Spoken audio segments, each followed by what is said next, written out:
बिहार का बच्चा बच्चा जान गया है कि नीतीश कुमार जी के कहे हुए किसी बात का कोई मतलब अब रह नहीं गया है, क्योंकि वो पलटी मारने के एक्सपर्ट हो गए हैं। उनका तो नाम ही पलटूराम स्वयं तेजस्वी जी ने रख दिया है। बीजेपी के साथ नहीं जाएंगे कि भाई साहब ऐसा क्यों आपको लगा कि भाजपा आपको आने देगी या भाजपा आपको चाह रही है? एक कौन से सपना में आप लोग हैं? और ऐसे व्यक्ति की, ऐसे दल की भाजपा को जरूरत है ना उनका यहाँ स्वागत है। मैं कहना चाहूंगा भाई साहब ध्यान से देखिए, यहाँ पे नीतीश कुमार जी के लिए नॉट रिक्वायर्ड, नो वैकेंसी का बोर्ड लगा हुआ है। नमस्कार, मैं हूं नमन अग्रवाल और आप देख रहे हैं bifoprint.in।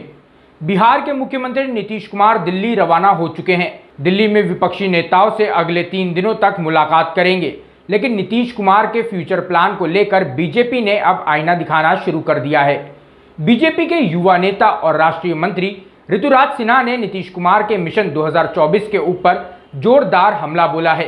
उन्होंने कहा कि नीतीश कुमार यह कह रहे हैं कि वह किसी भी कीमत पर बीजेपी के साथ नहीं जाएंगे। उन्हें ऐसा क्यों लगता है कि उनकी पार्टी को बीजेपी वापस आने देगी? बीजेपी किसी भी कीमत पर नीतीश कुमार को अब साथ नहीं लेने वाली है। ऋतुराज सिन्हा ने कहा कि नीतीश कुमार की पार्टी का भविष्य पूरी तरह से डूब चुका है। नीतीश कुमार अपने कुनबे को साल 2024 तक बचा कर रख पाए, यही बड़ी बात होगी। बीजेपी नेता ने पूछा कि नीतीश कुमार ने अपने सांसदों से कभी इस बात पर सलाह मशवरा किया है कि नरेंद्र मोदी के चेहरे के बगैर वह 2024 के चुनाव मैदान में उतरना चाहते हैं या नहीं। नीतीश कुमार की पार्टी के विधायक भी उनके फैसले के साथ नहीं हैं। उनकी पार्टी का हिस्सा अगले आने वाले दिनों में अलग हो जाएगा। इतना ही नहीं, ऋतुराज सिन्हा ने कहा, जनता दल यूनाइटेड में बिखराव होना तय है। साल 2024 के पहले सांसद विधायक सभी टूट जाएंगे। नीतीश कुमार कभी अपने फैसले लेते वक्त लोगों से सही मशवरा नहीं लेते। अगर उनसे पूछा जाता तो शायद बता देते कि प्रधानमंत्री नरेंद्र मोदी के चेहरे के बगैर 2024 में चुनाव जीत पाना कितना मुश्किल है। लोकसभा सीटों पर चुनाव नहीं जीत पाएंगे और ऐसे में प्रधानमंत्री बनने का सपना देख रहे हैं। पटना में पिछले 2-3 दिनों में जनता दल यूनाइटेड की राष्ट्रीय परिषद की बैठक हुई। इस बैठक की विशेषता ये रही कि जदयू के भविष्य और जदयू को लेकर चर्चा होने के जगह पर सारी चर्चा जो है भारतीय जनता पार्टी एवं नीतीश जी के भविष्य के विषय में हुई। आज मैं जदयू की इसी बैठक और इस बैठक से जो उनके बयान सामने आ रहे हैं उनकर लेकर आपके समक्ष आया। देखिए, ये जो बैठक हुई 3 दिवसीय, इसमें 2-3 मुख्य बातें आई हैं और मैं उस पर अपनी ओर से आपको प्रतिक्रिया देना चाहता हूं। पहला तो एक स्टेटमेंट नीतीश कुमार जी का शनिवार को एक स्टेटमेंट आया कि भारतीय जनता पार्टी 2024 में 50 सीटों पर सिमट जाएगी। बाकायदा जेडीयू ने इसकी प्रेस विज्ञप्ति निकाली, प्रेस रिलीज किया और उसकी पुष्टि की कि नीतीश कुमार जी ने ऐसा कहा। बहरहाल 24 घंटे के अंदर अंदर नीतीश कुमार जी अपने कहे हुए बयान से पलट गए। इसमें कोई अचरज की बात तो है नहीं। बिहार का बच्चा बच्चा जान गया है कि नीतीश कुमार जी के कहे हुए किसी बात का कोई मतलब अब रह नहीं गया है, क्योंकि वो पलटी मारने के एक्सपर्ट हो गए हैं। उनका तो नाम ही पलटूराम स्वयं तेजस्वी जी ने रख दिया है। विशेष बात यह रही कि पहले नीतीश जी अपनी बात से पलटने में कुछ समय का गैप दे देते ताकि जनता के ध्यान से वो बात उतर जाए शायद। अब लेकिन न लाज बचा है न लिहाज बचा है। आज जो कह रहे हैं कल उस बयान से पलटने का काम नीतीश जी कर रहे हैं। खैर, भाजपा को 2024 के लोकसभा चुनाव में 50 सीट आएगी। भाजपा 50 सीट पे सिमट जाएगी कि 350 सीट लेके बाकियों को सिमटाएगी, बाकियों को निपटाएगी, ये तो जनता के दरबार में तय हो जाएगा। और हमें पूरा विश्वास है कि नरेंद्र मोदी जी का काम और भारतीय जनता पार्टी के कार्यकर्ता का समर्पण पुनः रंग लाएगा। लेकिन मुद्दा भाजपा का नहीं, मुद्दा है नीतीश कुमार जी और जदयू का। मैं पूछना चाहता हूं आपके माध्यम से कि आज जो नीतीश कुमार जी भाजपा को 50 सीट पर निपटाने की बात कर रहे हैं, क्या वो इस बात को भूल गए हैं कि 2014 में इसी तरह झटक के भाजपा को निकले थे और लोकसभा चुनाव में गए थे? 2014 के लोकसभा चुनाव का परिणाम क्या भूल गए हैं? यही जनता दल यूनाइटेड और यही नीतीश कुमार जी 36 सीट पे जमानत जब्त हुआ था, 36 सीट पे, और आज वो भाजपा को निपटाने की बात और भाजपा को सिमटाने की बात कर रहे हैं। मैं पूछना चाहूंगा नीतीश जी, आपके आज के डेट में जो 16 सांसद है, क्या आपने कभी उनको बुला के पूछा कि उनमें से कितने लोग कॉन्फिडेंट हैं कि वो पुनः मोदी जी के नाम और वोट के बिना पुनः चुन के आने वाले हैं 24 में? अरे नीतीश जी को तो ये भी आइडिया नहीं लग पा रहा है कि उनके कितने सांसद और उनके कितने विधायक परेशान हैं, दूसरे दलों के संपर्क में हैं, अपनी दूसरी व्यवस्था की चिंता कर रहे हैं। माननीय नीतीश जी, आपके नीचे की जमीन खिसक रही है।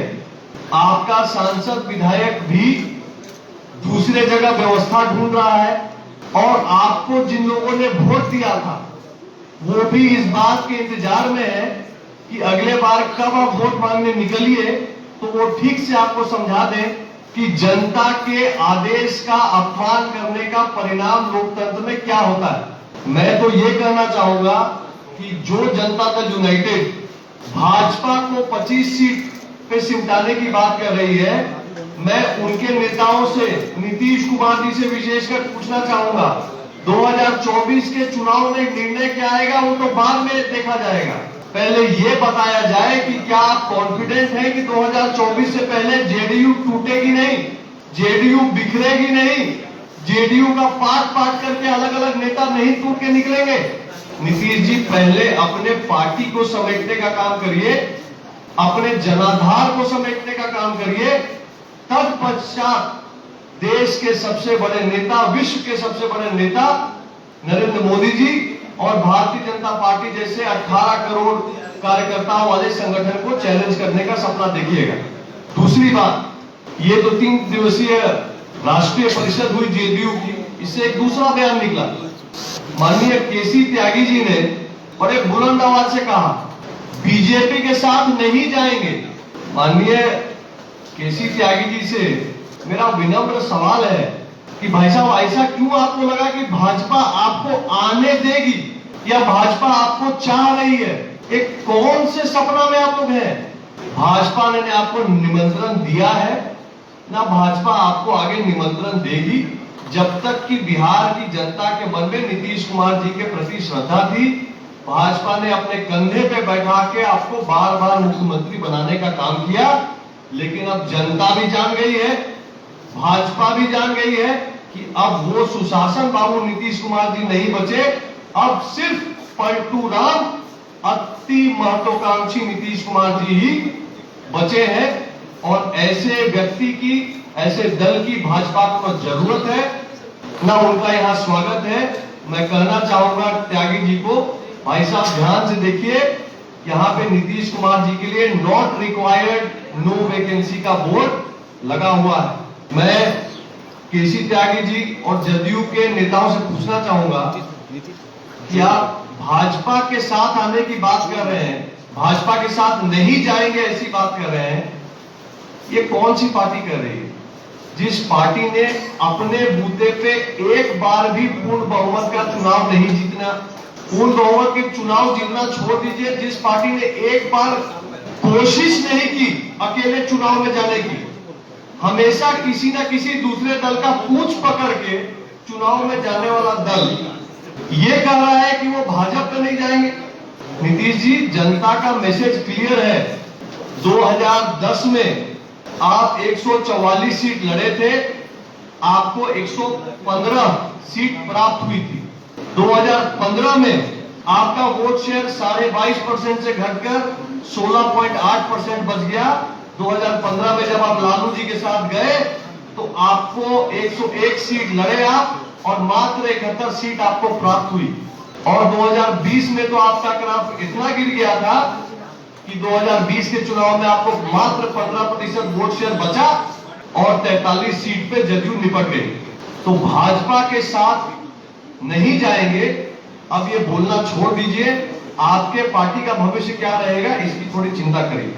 तीसरी बात जो इस जदयू के राष्ट्रीय परिषद की बैठक से निकल के आई कि शायद आज माननीय नीतीश कुमार जी मिशन 2024 को लेकर दिल्ली के लिए कूच करेंगे, 3 दिन दिल्ली रहेंगे। हम इसका स्वागत करते हैं। देखिए नीतीश जी बिहार के जनता के भलाई के लिए किसी योजना को मांगने के लिए, कोई मदद लेने के लिए कभी तो दिल्ली गए नहीं। दिल्ली के किसी मंत्रालय में जाकर उन्होंने बिहार की जनता के लिए कुछ योजना लाने का, काम लाने का तो कभी प्रयास किया नहीं। लेकिन नीतीश जी अब दिल्ली जा रहे हैं, क्या करने दिल्ली जा रहे हैं? अपनी महत्वाकांक्षाओं को शांत करने के लिए दिल्ली जा रहे हैं। और मुझे लगता है कि ये बहुत ही शुभ है। नीतीश जी जब 3 दिन दिल्ली रहेंगे तो उनको रियलिटी चेक मिलेगा। रियलिटी चेक मतलब सत्य से पुनः परिचय। नीतीश जी एक घेराबंदी के बीच में रहते हैं, वही 5-7 लोग हैं जो उनसे बात करते हैं, वही 5-7 लोग हैं जो उनको कभी पीएम मटेरियल बता देते हैं, कभी पीएम दावेदार बता देते हैं, कभी जो है पीएम घोषित भी कर देंगे। नीतीश जी बहुत अच्छा है कि आप ये 5-7 लोगों के घेरा से निकल के दिल्ली जा रहे हैं। दिल्ली जाइएगा तो आपको पूरी बात समझ में आएगी। बिहार की जनता ने ट्रेलर देख लिया। ऑपोजिशन के एक बड़े नेता केसीआर आए बिहार और प्रेस वार्ता के मंच में ही ये क्लियर हो गया कि आपने यही सहमति नहीं बन पा रही है कि प्रेस में बैठना है कि खड़ा होना है। जहां प्रेस में बैठने और खड़े होने पर सहमति नहीं बन पा रही है, वहां वो आपको सर्वमान्य ऑपोजिशन का पीएम कैंडिडेट बनाएंगे। ऐसा सपना जो आपके साथ के लोगों ने, आपके चाटुकारों की मंडली ने आपको दिखाया है, ये भ्रम फटना जरूरी है। सच्चाई नीतीश जी को समझ में आनी जरूरी है। मेरा पूरा भरोसा है कि जब नीतीश जी दिल्ली जाएंगे, जब राहुल जी से मिलेंगे, तो उनको ध्यान में आएगा कि शायद राहुल गांधी जी की पार्टी कितनी डाउन चली गई हो, आज भी कांग्रेस देश में जदयू से तो बहुत ऊपर की चीज है। नीतीश जी जाएंगे तो उनको पता चलेगा कि ममता बनर्जी जी से ज्यादा पकड़ शायद नीतीश कुमार जी को है नहीं, तो ममता दीदी काहे के लिए उनको मानेंगी। नीतीश जी को यह समझ में आएगा कि शरद पवार जी से ज्यादा देश की राजनीति की समझ नीतीश जी को नहीं है, तो शरद पवार जी उनको नेता कैसे मानेंगे। उनको यह समझ में आएगा कि अखिलेश यादव जी की सपा से ज्यादा उनका जनाधार नहीं है, तो अखिलेश यादव जी नीतीश जी को नेता कैसे मानेंगे। स्टालिन और केसीआर के पास भी चुनाव लड़ने और लड़वाने की जो व्यवस्था है, दूर दूर तक नीतीश कुमार जी के पास ऐसी कोई व्यवस्था नहीं है। नीतीश कुमार जी जागिए, थोड़ा ध्यान दीजिए। बिहार में 40 सीट है, तेजस्वी जी आपको 15 सीट भी लड़ने दे दे तो वो भी एक बहुत बड़ी बात होगी। अब 15 सीट लड़िएगा तो सिंगल डिजिट, 1-2 सीट से ज्यादा मिलेगा नहीं, और 2 सीट के ऊपर आप प्रधानमंत्री बनने का ख्वाब देख रहे हैं। जिस आदमी नरेंद्र मोदी के चेहरे पर 300 सीट मिलता है भाजपा को, देश का करोड़ों जनता वोट करता है, आप उससे बराबरी करने चले हैं। नीतीश जी जागिए। अगर आपको हमारा वीडियो पसंद आया हो तो इसे लाइक करें, सब्सक्राइब करें और साथ ही बेल आइकन दबाना ना भूलें।